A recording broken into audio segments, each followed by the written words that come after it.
नमस्कार मेरे प्यारे विद्यार्थी, आप सभी का स्वागत है आपके अपने YouTube चैनल छात्र आश्रम पे। तो चलिए, आप सभी को जैसे पता है कि यहाँ पर 15 नवंबर से 10वीं क्लास के हिंदी माध्यम के छात्र के लिए जो निःशुल्क क्रैश कोर्स चलाया जा रहा है, उसमें आप सबों को बहुत सारे चैप्टर्स और बहुत सारे सब्जेक्ट्स अब तक ख़त्म कर दिए जा चुके हैं। इससे पिछले ही लेक्चर में हमने अर्थशास्त्र के जो जितने भी चैप्टर्स थे उसे ख़त्म किए, और सामाजिक विज्ञान का आपका ज्योग्राफी यानी भूगोल और अर्थशास्त्र, ये दो सब्जेक्ट जो है आपका ख़त्म हो गया है। तो अब जो है हम उसके बाद जो है साइंस का आपका जो बाकी बाद का चैप्टर था, हमने 3 चैप्टर धातु और अधातु तक पढ़ा दिया था। इसके बाद जो आपका चैप्टर है वो कार्बन तथा उसके यौगिक हैं। चौथा चैप्टर जो आपका है कार्बन तथा उसके यौगिक हैं। तो इस चैप्टर में जो है हम आपको ये कार्बन तथा उसके यौगिक को पढ़ेंगे और समझेंगे, इसको समझने का कोशिश करेंगे। तो इस चैप्टर में आपको पता ही है कि कार्बन तथा उसके यौगिक, कार्बन यानी इसमें जो होगा सो आपको कार्बन से रिलेटेड ही बातें की जाएगी। दूसरी बात, इस चैप्टर में जो है आपको इतना थ्योरी में जो है आपको ख़त्म कर दिया गया है। तो आप समझ सकते हैं कितना इसको शॉर्ट्स मतलब कि बढ़िया समझ करके इसको बनाया गया है, बहुत मेहनत से बनाया गया है। इससे आप बहुत ही कम आपके रिवीजन के लिए, क्योंकि वो क्रैश कोर्स है तो इसमें रिवीजन के लिए आपको इतना ये छोटा नोट्स बना करके दिया जा रहा है कि आपको रिवाइज करने में, बहुत सारे बच्चे का नोट्स बड़ा होने के कारण वो एग्जामिनेशन टाइम में क्या कर पाते हैं, तो 1-2 चैप्टर का ही रिवाइज करते हैं। और अगर आप एग्जाम के दिन इस तरह के नोट्स से अगर ज़्यादा से ज़्यादा चैप्टर याद रिवाइज करते हैं तो यकीन मानिए ज़्यादा से ज़्यादा आपके सारे के सारे ऑब्जेक्टिव्स जो भी हैं, जितना उस दिन आप रिवाइज करिएगा 25 से 30 ऑब्जेक्टिव आपको डायरेक्ट उस दिन के रिवाइज से मिल जाएगा। तो उस दिन जितना आप रिवाइज करिएगा उतना ज़्यादा आपका बनेगा। तो उसी दिन को देखते हुए आपको रिवीजन के लिए इतना छोटा नोट्स बना करके दिया जा रहा है। तो जो है यहाँ तक इतना जो थ्योरी है, इसी में आपका सारा का सारा कंटेंट है। अगर आप एनसीईआरटी को खोलेंगे या उससे मिलाएंगे तो आपको सारा कंटेंट्स इसमें देखने को मिलेगा। बस अब आंख मूंद करके इसको रिवाइज करिए और देखिए ऑब्जेक्टिव्स बना करके आपके सारे के सारे बनेंगे। तो देखिए, कार्बन तथा उसके यौगिक, इस चैप्टर में आपको पढ़ना क्या है, कार्बन तथा, तो कार्बन के बारे में आप जानते हैं। कार्बन एक यौगिक है जो आवर्त सारणी में आपको कितने नंबर पे मिलता है, 6 नंबर पे मिलने का काम करेगा। ये आपको 6 नंबर पे कार्बन जो है आवर्त सारणी में आपको मिलेगा। तो ये एक कार्बन ऐसा है कि इसके इतने सारे बड़े खानदान बन गए हैं कि इसका चैप्टर में अलग से पढ़ना पड़ रहा है। इसके बहुत सारे मॉलिक्यूल्स हैं, बहुत सारे यौगिक हैं, तो उसको अलग से पढ़ने के लिए एक चैप्टर बनाना पड़ रहा है। और जब आप आगे के क्लास में जाएंगे तो इसको पढ़ने के लिए एक अलग सब्जेक्ट ही बन गया। केमिस्ट्री आपका 3 भाग में हो जाएगा। उसमें एक भाग है ऑर्गेनिक। वो ऑर्गेनिक जो है सिर्फ और सिर्फ कार्बन के लिए ही बनाया गया है। तो एक सब्जेक्ट ही बदल जाएगा आगे चल करके, ये इतना महत्वपूर्ण है। तो इसको समझना अभी ज़्यादा से ज़्यादा महत्वपूर्ण है। तो देखिए, कार्बन जो है एक एलिमेंट्स है, क्या कहते हैं, आपको पीरियोडिक टेबल में आपको 6 नंबर पे मिलेगा। और ये क्या है, नॉन मेटल में आता है, अधातु है। ये क्या है, ये अधातु है। तो देखिए इसके बारे में समझिए आप। पहला टॉपिक है आपको, इसको हम जो है आपको कितना, तो 7 टॉपिक में आपको खत्म करेंगे। लास्ट टॉपिक है आपका साबुन और अपमार्जक, तो इसको 7 टॉपिक में खत्म करेंगे। तो पहला टॉपिक है कार्बन में आबंधन। कार्बन जो होता है वो बॉन्ड बनाते हैं। बॉन्ड यानी बॉन्ड को हिंदी में कहते हैं आबंध बनाना। आबंध के बारे में आप पढ़े हैं, आयनिक आबंध होते हैं, सहसंयोजक आबंध होते हैं। तो उसी तरह से ये सहसंयोजक आबंध बनाता है। सहसंयोजक आबंध का मतलब है कि ऐसे जो बॉन्ड बनता है, इस डंडा की तरह बॉन्ड बनता है, आप देखते हैं। तो इस बॉन्ड में 2 इलेक्ट्रॉन होते हैं, एक इलेक्ट्रॉन यहाँ होता है, एक बॉन्ड में एक इलेक्ट्रॉन यहाँ होता है। तो इसमें क्या होता है, जैसे कार्बन जो है हाइड्रोजन के साथ बनाया है सहसंयोजक आबंध, तो एक इलेक्ट्रॉन कौन देगा, कार्बन देगा। एक ये इलेक्ट्रॉन कार्बन का है और ये इलेक्ट्रॉन जो है वो हाइड्रोजन का है। तो दोनों एक एक इलेक्ट्रॉन दे करके आपस में क्या करते हैं, संयोजन करते हैं, शेयरिंग करते हैं और बॉन्ड बनाते हैं। इसी को सहसंयोजक आबंध कहते हैं। इसी को हम क्या कहते हैं, सहसंयोजक आबंध कहते हैं। तो देखिए यहाँ पर जो है आपको आबंधन के बारे में पढ़ना है। कार्बन कितने आबंध बनाते हैं, इस तरह के सहसंयोजक आबंध कैसे बनते हैं। तो देखिए पहले उसको समझने के लिए इलेक्ट्रॉनिक विन्यास आपको समझना पड़ेगा।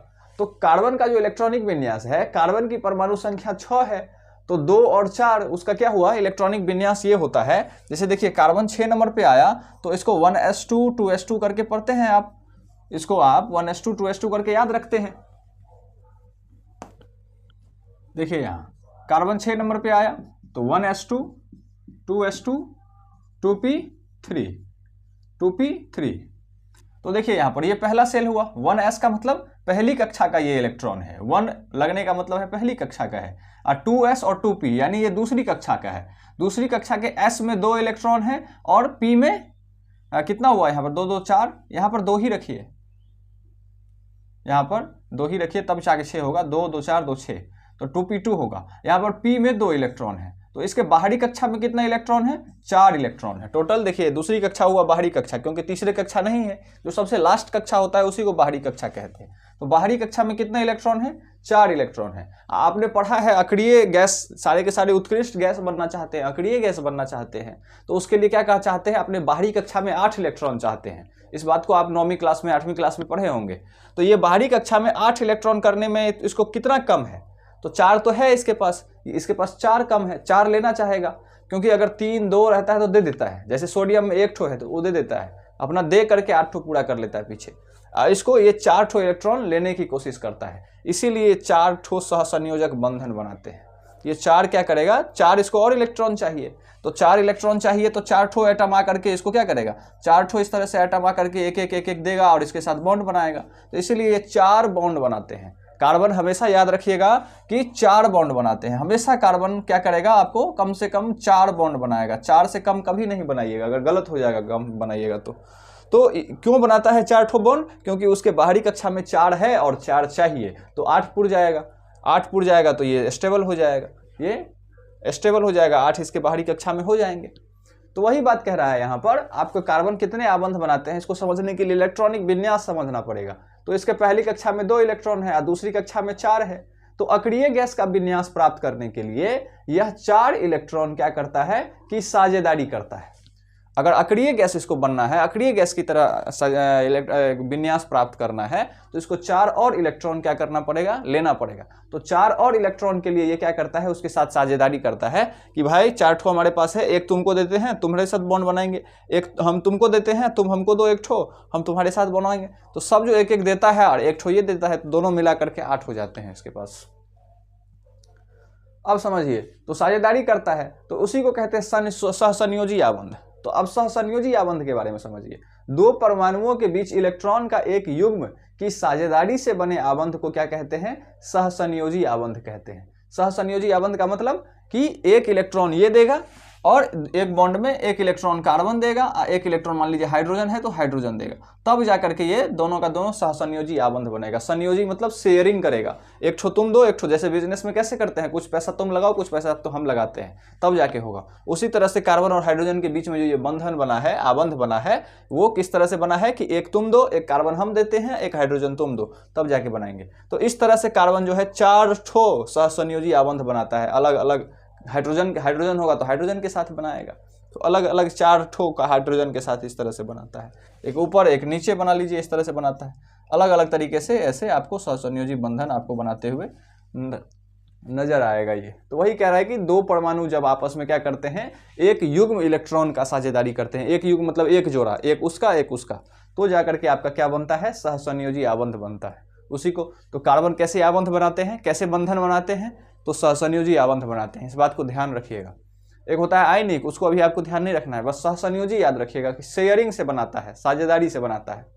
इसके गुण क्या है, इनके गलनांक और क्वथनांक कम होते हैं और ये विद्युत के कुचालक होते हैं। कार्बन का जो गलनांक होता है, पिघलना मतलब गलाते हैं उसको, वो भी कम होता है, क्योंकि नॉन मेटल है ये और धातु है, धातु का गलनांक बहुत ज़्यादा होता है। और क्वथनांक मतलब इसका खोलने वाला जो टेम्परेचर है वो भी क्या होता है, बहुत ही कम होता है। दोनों गलनांक और क्वथनांक दोनों कम होता है। और ये विद्युत के कुचालक होते हैं। आपने पढ़ा है कोयला विद्युत का कुचालक होता है, अपवाद में ग्रेफाइट पढ़े होंगे कि ग्रेफाइट विद्युत का सुचालक हो जाता है, उसका एक अलग कंडीशन है, आगे पढ़ेंगे हम चल करके। लेकिन ये सामान्यतया विद्युत के कुचालक होते हैं। कार्बन जो होता है विद्युत का कुचालक होता है, क्योंकि इसमें आयन नहीं बनते हैं, क्योंकि इसमें आयन नहीं है। हमने कहीं प्लस माइनस से बॉन्ड बनाया, जैसे सोडियम में बनाते थे Na+ और Cl-, तो ये प्लस माइनस के साथ दोनों आपस में जुड़ा रहता है, तो इसको कहते हैं आयनिक बंधन। लेकिन यहाँ तो हमने नहीं बनाया, यहाँ तो सहसंयोजी बंधन बनाया, तो आयन है ही नहीं। आयन नहीं है तो ये विद्युत के कुचालक होंगे। तो समझ में आ गया होगा आपको पहला टॉपिक। ये क्रैश कोर्स है इसलिए हम आपको शॉर्ट में बता रहे हैं। अगर फाउंडेशन होता तो हम बहुत ही डिटेल में ले जाकर के इसको बताते कि आपको पूरे के पूरे दिमाग में जो है छप जाता और बढ़िया से समझ में आ जाता कि आप क्वेश्चन आंसर करने के लिए तैयार हो जाते। शॉर्ट्स है, थोड़ा सा क्रैश कोर्स है, इसीलिए आपको हम शॉर्ट में बता रहे हैं। कार्बन की सर्वोत्मुखी प्रकृति। सर्वोत्मुखी मतलब कि सारी दिशा में इसकी प्रकृति होती है, सभी बहुत वाइडर प्रकृति है इसकी, बहुत फैली प्रकृति है, बहुत बड़ी प्रकृति है। सर्वोत्मुखी मतलब सारी दिशाओं में। देखते हैं कार्बन के कितने सारे कंपाउंड हैं, करोड़ों की संख्या में कार्बन के क्या हैं, यौगिक हैं। इतने तरह के यौगिक हैं तो बिना इसके गुण के थोड़े ही होगा। तो इसकी प्रकृति क्या है, तो देखिए कार्बन के यौगिक विशाल संख्या के दो मुख्य कारण है। इसका जो सर्वोत्मुखी प्रकृति है इसके दो कारण है मुख्य। इतना बड़ा जो विशाल संख्या में इसके कंपाउंड है, विशाल संख्या होने के कारण क्या है, दो मुख्य कारण है। पहला है श्रृंखलन। श्रृंखलन मतलब क्या, कैटेनेशन प्रॉपर्टी इसको कहते हैं। कैटेनेशन मतलब ये खुद में आपस में ही जुड़ता है। जैसे यहां पर देखिए आपस में जुड़ने का मतलब क्या है, ये कार्बन है तो ये दूसरे कार्बन के साथ ऐसे सहसंयोजी आबंध बना के एक इलेक्ट्रॉन ये देता है, एक इलेक्ट्रॉन ये देता है, आपस में जुड़ जाता है। इधर अपना हाइड्रोजन रहता है H3 तीन ठो हाइड्रोजन रहता है, ये आपस में सहसंयोजी आबंध के द्वारा जुड़ जाते हैं। तो ये जो आपस में इसके जुड़ने की कला है, इसके कारण ये जो है, इसी कला को कहते हैं श्रृंखलन, कैटेनेशन, श्रृंखला बनाने की कला है। इसमें क्या है, एक श्रृंखला, इस तरह से जुड़ते श्रृंखला बनाता है। बहुत बार पढ़े होंगे आप CH3 CH2 वही जो बनाने की इसकी कला है उसी को कहते हैं श्रृंखलन, इंग्लिश में कहते हैं कैटेनेशन प्रॉपर्टी। तो इसके श्रृंखलन प्रॉपर्टी के कारण जो है इतने सारे इसके यौगिक हैं, इतने जो करोड़ों में यौगिक हैं, क्यों हैं, इसके श्रृंखलन के कारण। पहला कारण क्या है कि श्रृंखला बनाता है। देखिए कार्बन परमाणुओं में कार्बन के ही अन्य परमाणुओं के साथ लंबी श्रृंखला एवं शाखाएं एवं बलय, बलय का मतलब रिंग होता है, इस तरह का भी आप श्रृंखलन करेगा। देखिएगा बेंजीन में आप इस तरीके से भी क्या करता है, वो जो है आपको रिंग बनाता है, इस तरह से आप देखते होंगे। तो ये क्या हो गया, बलय बनाया, एक रिंग बनाया। बेंजीन का जो स्ट्रक्चर होता है इस तरह का ही होता है, तो इसमें क्या बनाया गया है, आपको बलय बनाया गया है, रिंग बनाया गया है। तो इस रिंग के बारे में आप जानते होंगे। तो वही करता है ये कैटेनेशन प्रॉपर्टी के कारण कार्बन परमाणुओं में कार्बन के ही अन्य परमाणुओं के साथ लंबी श्रृंखला बनाएगा, या तो शाखा बनाएगा, ब्रांच लटकाएगा। इसमें ही क्या करेगा, इस तरह से आपको सी इस तरह से बना रहेगा और नीचे एक लटका हुआ रहेगा, इसको कहते हैं श्रृंखला बनाना, ब्रांच बनाना। तो बलय बनाने की जो अद्वितीय क्षमता होती है, पहला गुण तो इसके कारण जो है इतने सारे परमाणु हो जाते हैं। और दूसरा कारण है इसका चतुसंयोजकता। एक मिनट रुक जाइए।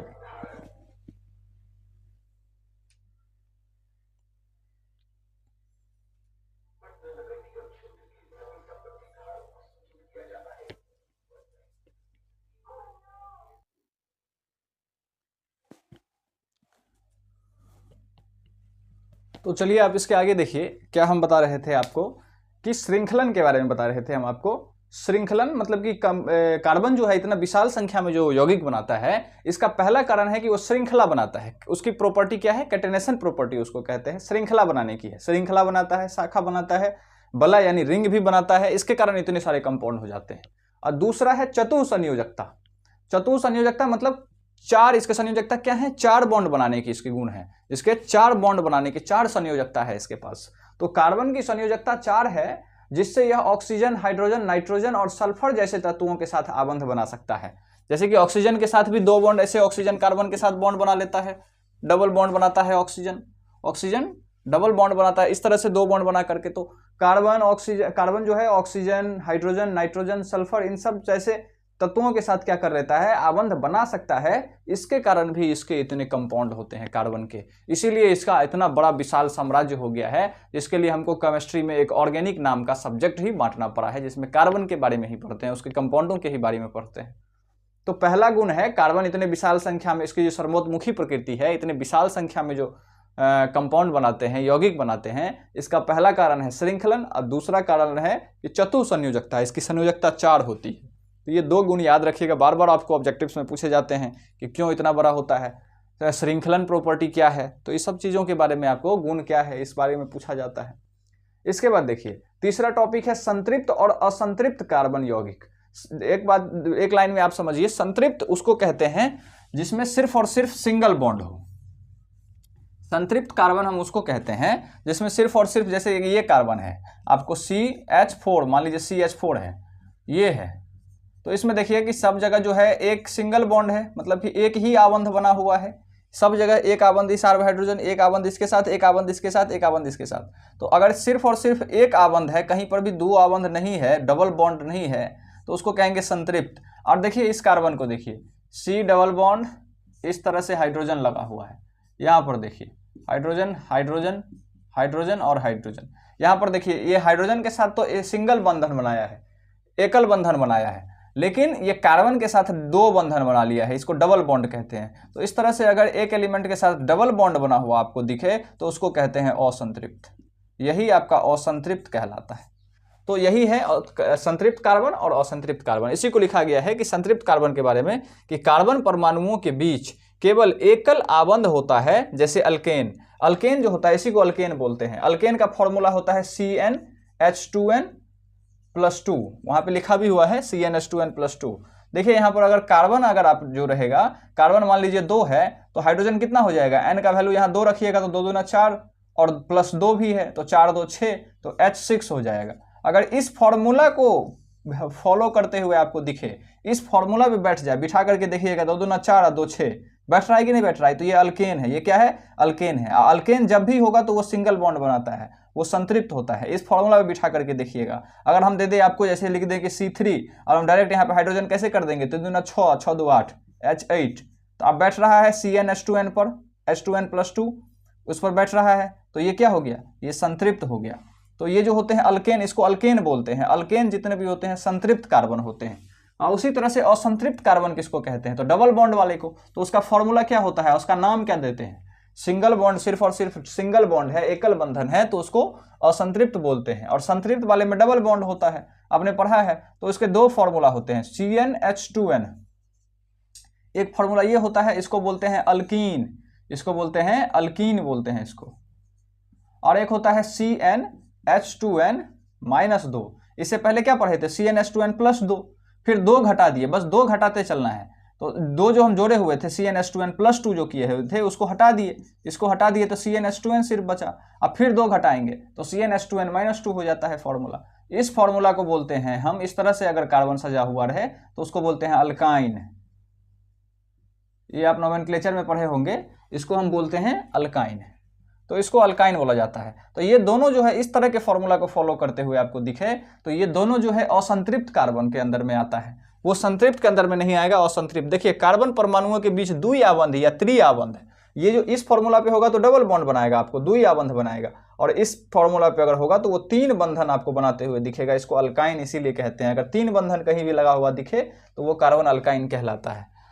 और आबंध या त्रिआबंध होता है जैसे अल्कीन और अल्काइन। तो इसमें देख लीजिए, बिठा लीजिए, अगर कार्बन अगर 4 लीजिएगा तो डायरेक्ट हाइड्रोजन डबल लीजिएगा, 4 दूनी 8, इस तरह का फॉर्मूला आपको दिखे तो वो असंतृप्त के अंदर में आता है। और इसमें अगर 2 और घटा हुआ मिले, अगर C4 लीजिएगा तो 4 दूनी 8, तो डबल हो जाएगा, इस पे बैठ जाएगा, 8 में से और 2 घटा दीजिए, H6। इस तरह से अगर फॉर्मूला C4H6 इस तरह से लिखा हुआ दिखे तो समझ जाइएगा वो अल्काइन है और असंतृप्त है। तो ये फॉर्मूला का मतलब क्या है ये हम आपको समझा दिए। तो अल्केन का फॉर्मूला आपसे पूछा जाता है तो बोलिएगा अल्केन में CnH2n+2, अल्कीन में CnH2n, और अल्काइन में तो CnH2n-2, बस 2 घटाते जाना है।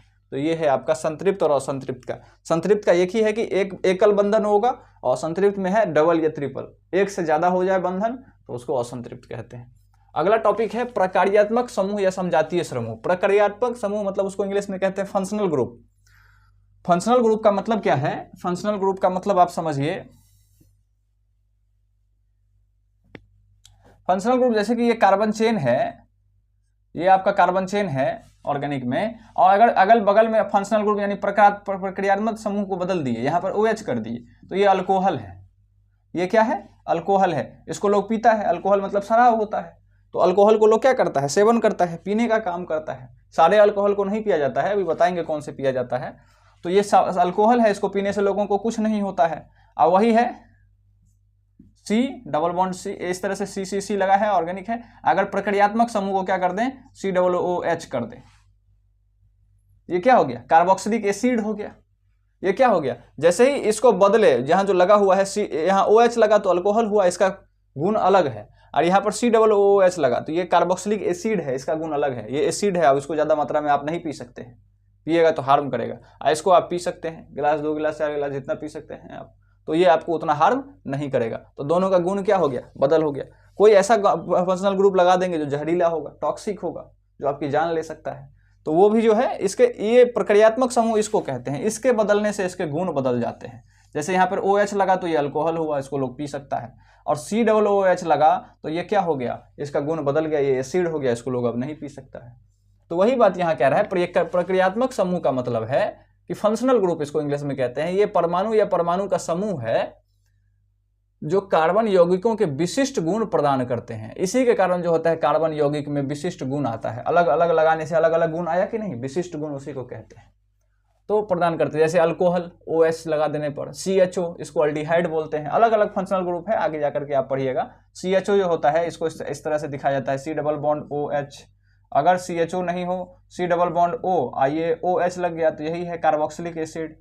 अगर C+O इधर लग गया OR तो यही है ईस्टर। अभी हम पढ़ाएंगे कहीं स्टरीफिकेशन साबुन में, यहाँ पर देखिए, यहीं पर है, ये है ईस्टर आपका, यही है। एक बॉन्ड तो चला गया यहाँ डबल बॉन्ड बनाने में, C+O, ये डबल बॉन्ड बनाया ऊपर में, ये OR के तरह काम किया, ये R से अल्काइल चेन को दिखाते हैं, तो ये ईस्टर बना। तो अलग अलग फंक्शनल ग्रुप होते हैं जिसके बगल में लगाने से कार्बन का गुण बदलता है।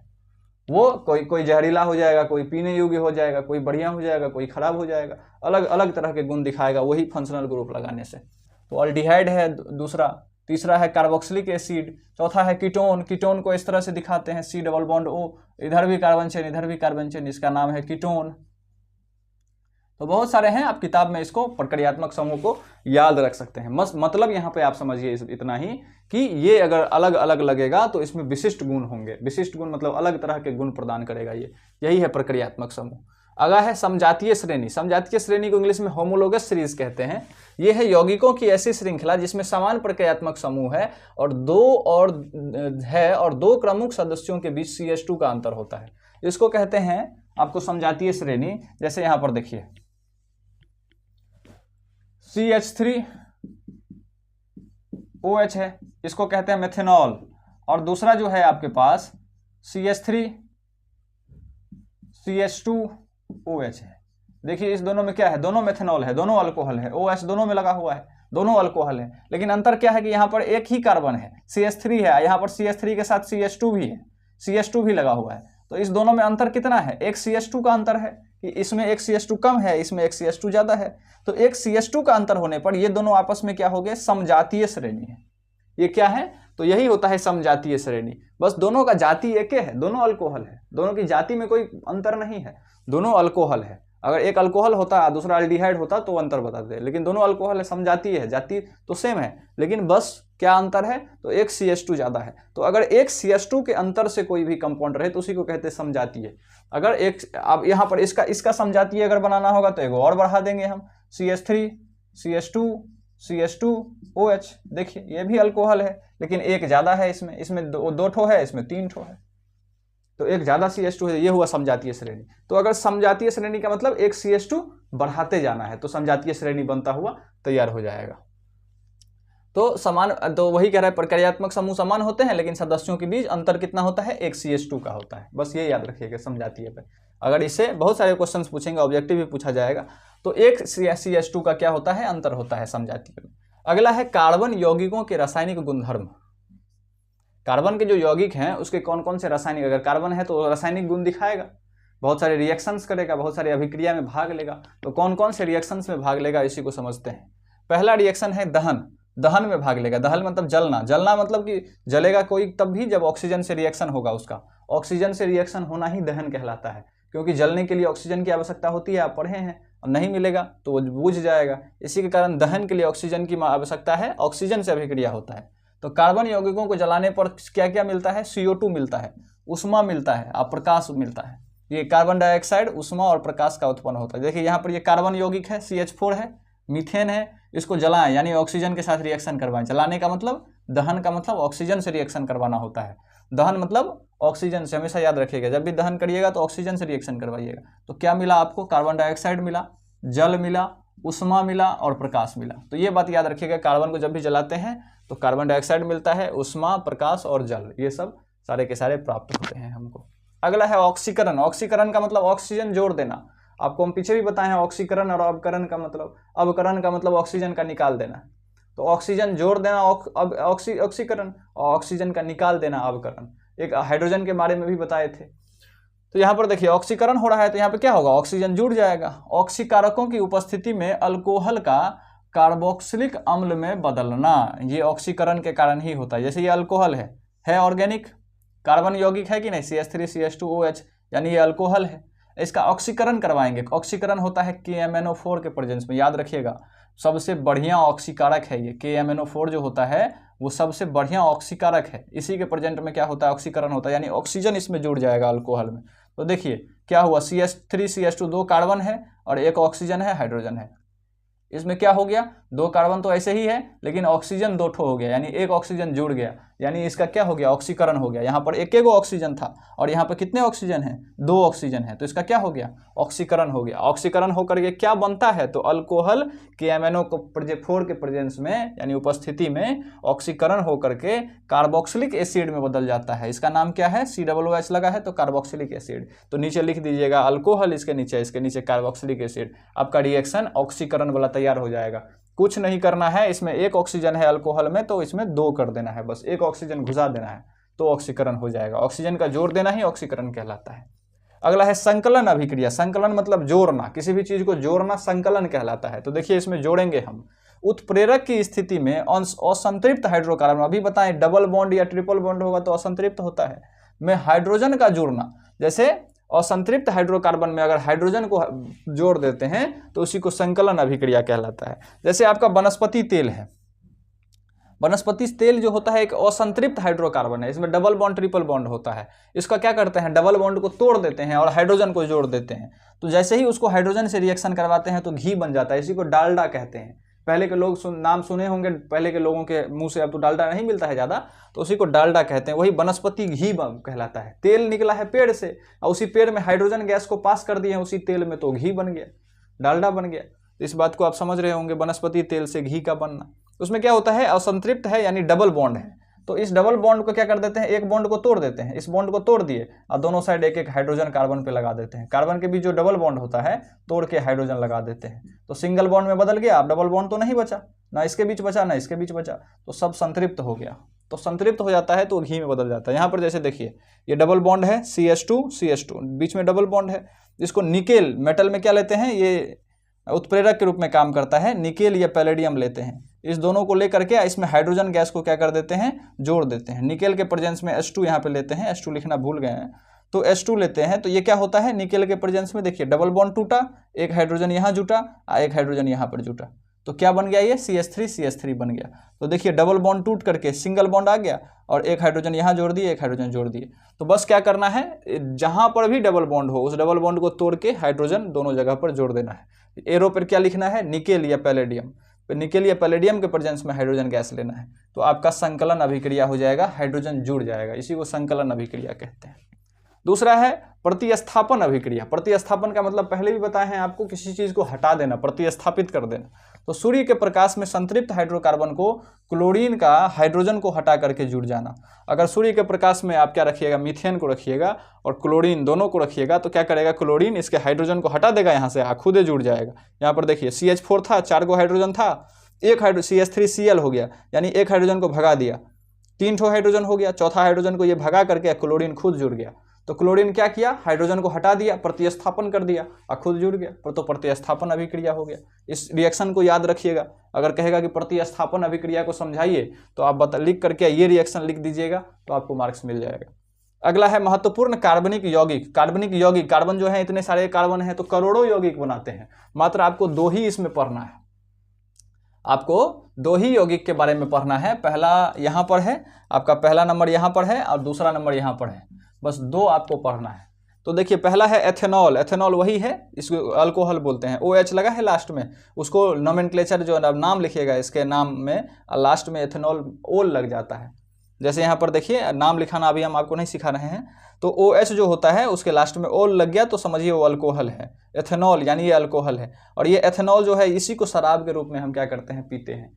ये जो है मेथेनॉल, जैसे वहाँ मेथेनॉल बनाए थे उसको नहीं पीते हैं, वो जहरीला होता है। कभी कभी एथेनॉल मेथेनॉल बन जाता है तो उसको कहते हैं जहरीला शराब, बहुत सारे लोग पी पी करके मर जाते हैं। वही एथेनॉल मेथेनॉल बन जाता है उस टाइम में। जहरीला शराब में क्या होता है, एथेनॉल ना बन के मेथेनॉल बन गया। तो जहरीला शराब में अगर मेथेनॉल की संख्या ज़्यादा हो गई, मात्रा ज़्यादा हो गई तो लोग पी के मर जाते हैं। तो वही है एथेनॉल, इसी को हम लोग पीते हैं, ये अल्कोहल है। इसे सामान्यतः अल्कोहल कहा जाता है। वही बात आपको बताएं, यह दवाओं को बनाने में, दवा बनाने में काम आता है इसका। टिंचर बनाने में, टिंचर आयोडीन बनाने में इसका उपयोग होता है। तो याद रखिएगा कि एथेनॉल का उपयोग कहाँ कहाँ होता है, तो दवा में, टिंचर में, पूछा जा सकता है आपसे।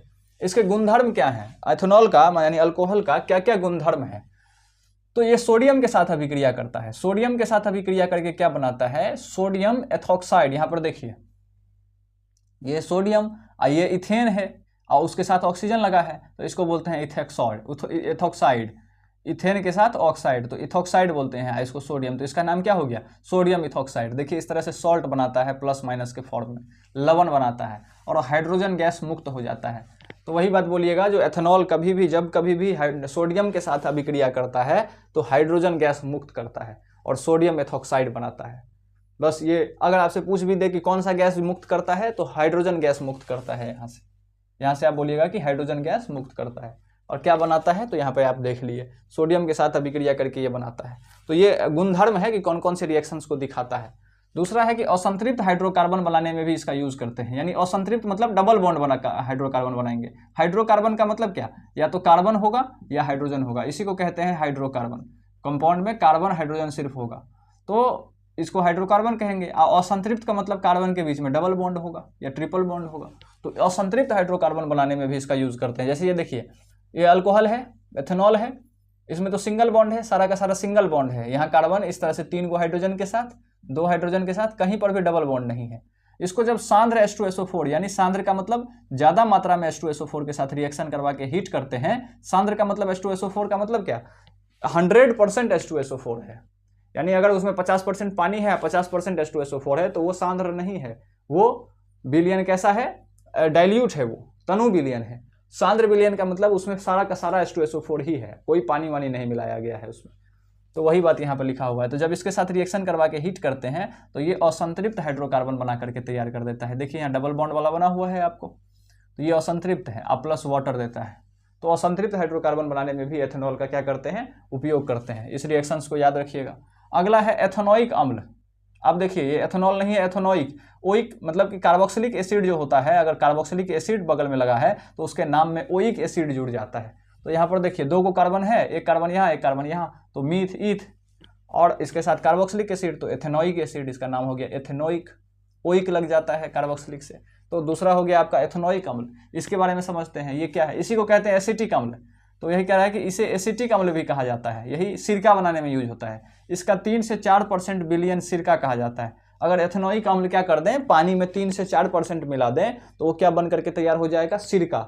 सिरका का यूज किए होंगे आप, सुने होंगे, दूध को फाड़ने के लिए, रसगुल्ला बनाने के लिए क्या किया जाता है, सिरका, इसी एसिड का यूज किया जाता है। अम्ल खट्टा होता है और खट्टा चीज चाहिए दूध को फाड़ने के लिए, क्योंकि ये एसिड है, एथेनोइक अम्ल है, तो खट्टा चीज चाहिए, तो वही इसका यूज किया जाता है, सिरका का। सिरका का पानी लेकर के दूध में डाल दिया जाता है। सिरका का पानी आता है बोतल में, उसको दूध में डाल देगा तो दूध फट जाता है। तो वो क्या होता है, 3 से 4% मात्र कार्बोक्सिलिक एसिड का विलयन ही सिरका कहलाता है। यानी अगर आपका 100 लीटर सिरका बना हुआ है, 100 लीटर ड्राम में बना करके रखा हुआ है, तो उसमें 4 लीटर जो होगा वो कार्बोक्सिलिक एसिड होगा, 96 लीटर जो होगा वो पानी होगा। अगर आपको 100 ग्राम सिरका बोतल में बंद है तो उसमें 4 ग्राम कार्बोक्सिलिक एसिड होगा और 96 ग्राम पानी होगा। इसका मतलब ये है कि 3 से 4% मात्र सिरका देंगे तो आपका एसिटिक कार्बोक्सिलिक एथेनोइक अम्ल देंगे, ये वाला अम्ल देंगे तो आपका क्या बन के आ जाएगा, सिरका बन के आ जाएगा। यानी 3 से, इसको एसिटिक अम्ल भी बोलते हैं, तो 3 से 4% एसिटिक अम्ल पर क्या बनेगा, आपका सिरका बन के तैयार हो जाएगा।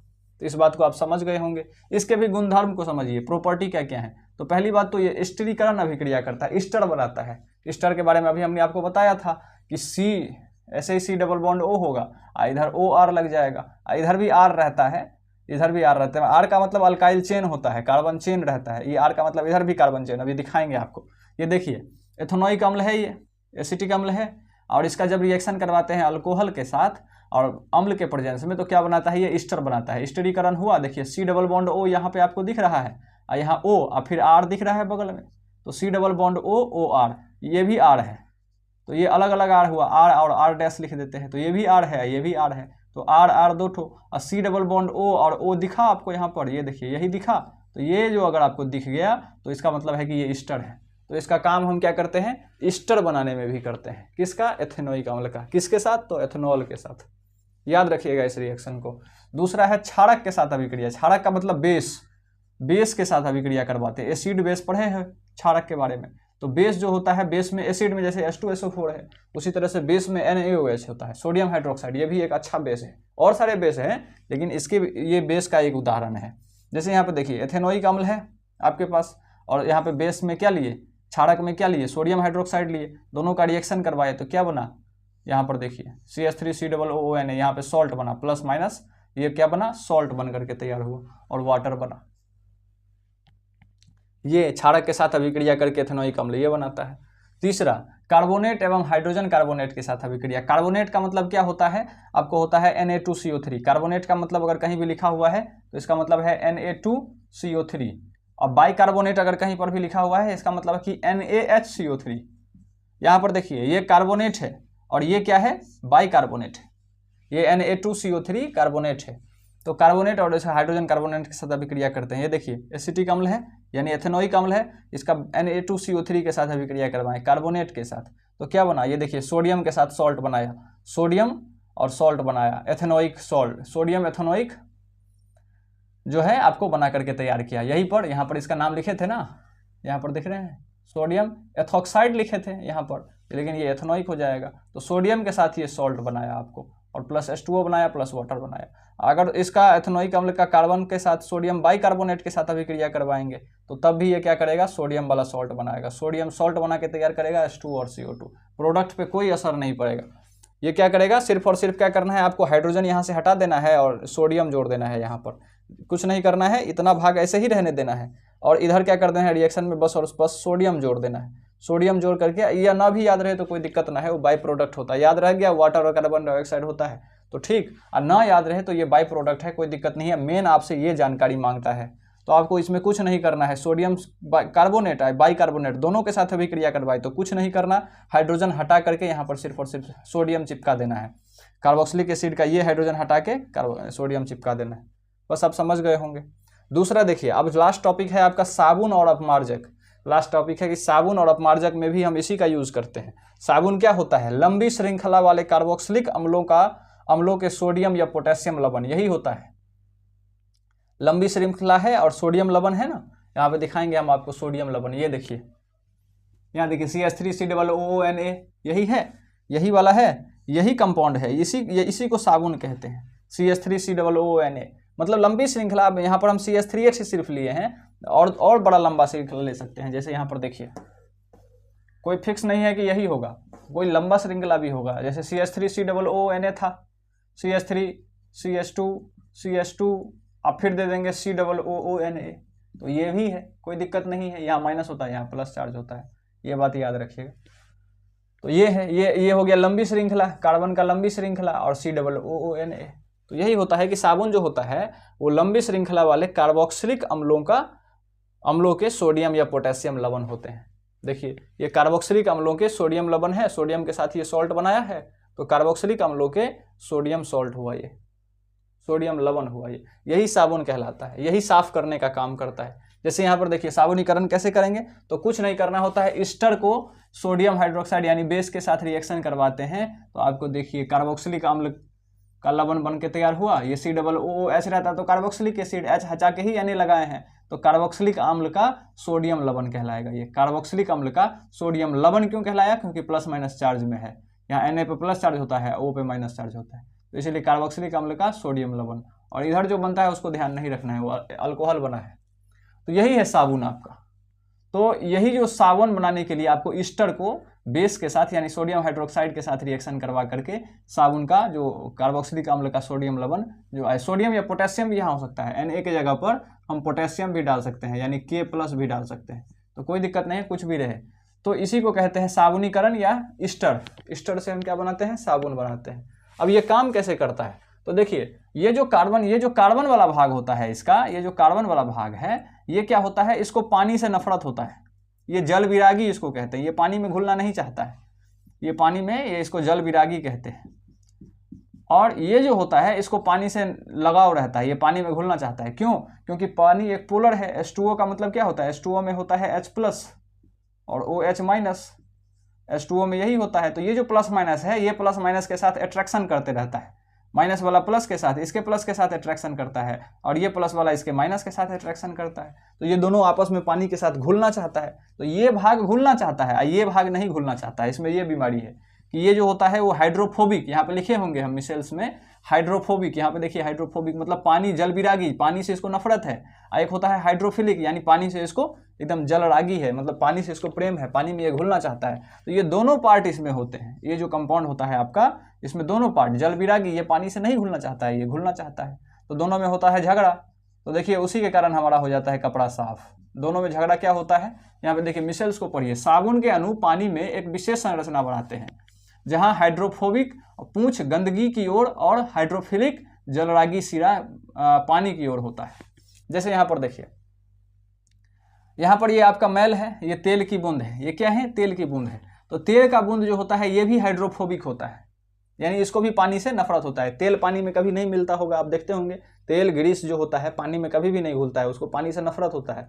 पानी से हाइड्रोफोबिक है, वो पानी से नफरत होता है। लेकिन वो क्या होता है, कार्बन के जो जितने भी कंपाउंड है, यानी इस सब से वो घुलना चाहता है। इस जल विरागी सिरा जो है इससे वो घुलना चाहता है। तो ये देखिए, ये है आपका जल विरागी सिरा, ये जो डॉट डॉट डॉट बनाया है इस तरह से जिलेबी की तरह, ये है जल विरागी, इसको पानी से नफरत है। और ये जो जीरो दिखाए हैं वो जलरागी सिरा है, इसको पानी से नफरत नहीं, पानी से लगाव है। तो ये दोनों काम कर जाता है। पानी से लगाव वाला पानी के साथ अपना लगाव किए रहता है, और ये जो तेल की बूंद है वो भी क्या है, हाइड्रोफोबिक है। तो वो कपड़ा पे बैठा रहता है, वो जल विरागी सिरा के साथ क्या कर लेता है, लगाव कर लेता है। ये जो जल विरागी सिरा है आपका, जल विरागी सिरा ये वाला, इसके साथ ये तेल का बूंद क्या कर लेता है, दोनों दोस्ती कर लेता है। तो ये ऊपर वाला पार्ट पानी के साथ, जिसको पानी से संबंध बनाना है, पानी के साथ रहना है, वो जल पानी के साथ रहता है। और जो जल विरागी सिरा है वो तेल की बूंद के साथ आकर के चिपक जाता है, क्योंकि जल विरागी, ये भी जल विरागी, दोनों जल विरागी मिल करके क्या कर लेता है, आपस में बंध जाते हैं। इस तरह से एक मिसेल्स का निर्माण हो जाता है। इस तरह से आप देखिएगा कि तेल की बूंद को जल विरागी सिरा इधर से घेरे हुआ है, और जलरागी सिरा जो है वो पानी के साथ ऐसे घेरे हुआ है। इस तरह से एक गोल संरचना दिखेगा आपको मिसेल्स का। इसी के कारण वही मिसेल्स बना हुआ पानी से बाहर आ जाता है। वही मिसेल्स बना हुआ जो है गंदा लिए हुए पानी से, झाग जिसको कहते हैं, वो पानी से बाहर आ जाता है, वही ये झाग रहता है, यही मिसेल्स रहता है। ये गंदगी को लेकर के, गंदगी क्या होता है, वो भी जल विरागी होता है, जल से उसको लेना देना नहीं होता है। अगर आप सर्फ नहीं दीजिएगा तो पानी से सीधे नहीं धुलेगा। अगर जल रागी होता तो पानी से धुल जाता। पानी से न धुलने का मतलब क्या है कि वो जल विरागी है, जल से उसको कोई लेना देना नहीं है। वो किससे घुलता है, तो जल विरागी से घुलेगा। वो जल विरागी है तो जल विरागी में घुलेगा। इसलिए जब ये जल विरागी वाला सिरा इसके पास आता है तो उसके साथ दोस्ती कर लेता है और उसमें घुल जाता है, और उसमें घुल गया। जल रागी सिरा जो है ऊपर में पानी के साथ जुड़ा हुआ है, दोनों मिल करके एक दूसरे को हटा देते हैं। तो अभी ये क्रैश कोर्स है, हम आपको जब डिटेल में पढ़ाएंगे तो बहुत ज़्यादा आपको समझ में आएगा, तब आप जाकर के इसको बहुत बढ़िया से समझिएगा। बस इतना बात अभी आप समझिए कि मिसेल्स क्या कहते हैं, जल रागी सिरा, जल विरागी सिरा, साबुन क्या होता है। तो इस तरह से आपका चैप्टर क्या हो गया, खत्म हो गया। तो आप जुड़े रहिए, सब्सक्राइब करिए, आपको बहुत ज़्यादा फायदा होने वाला है। अभी तो क्रैश कोर्स होगा, फिर जब फाउंडेशन स्टार्ट होगा तो 10वीं क्लास के विद्यार्थियों को बहुत ज़्यादा यहाँ से फ़ायदा होने वाला है। तब हम फाउंडेशन में आपको बढ़िया से दिखाएंगे कि क्या होता है आखिर कार्बन। उसमें 2 दिन, 3 दिन, 4 दिन, 5 दिनों तक पढ़ाते रहेंगे हम एक ही चैप्टर को, तो उसमें अच्छे से समझाएंगे। तो अभी आप क्या करिए, क्रैश कोर्स है, अपने छोटे भाई बहन को बताइए इसके बारे में, इसको सब्सक्राइब करिए, और जो है इसको सब्सक्राइब करके फैलाइए, और बहुत ज़्यादा इससे आपको फ़ायदा होने वाला है। तो अभी फिर से नया नेक्स्ट चैप्टर आएगा साइंस का ही, तो आप इस चैनल को सब्सक्राइब कर लीजिए, क्योंकि आपको अगला वीडियो मिल सके। तो चलिए, आप समझ गए होंगे। तो आप सभी लोगों का बहुत बहुत धन्यवाद।